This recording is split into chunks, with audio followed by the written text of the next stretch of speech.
લેવો છે. કેટલાનો આપ્યો? 2 ₹2? હા. બહુ મોંઘો છે, થોડો સસ્તો કરો ને.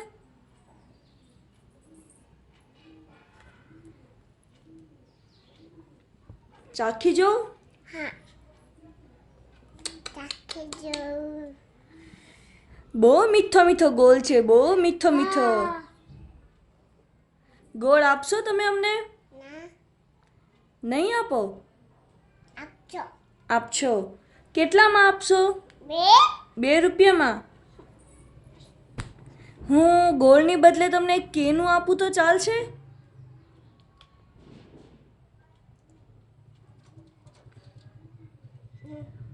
તાતી ખાજે. હવે આ ગોળ મને આપશો? ટાટા.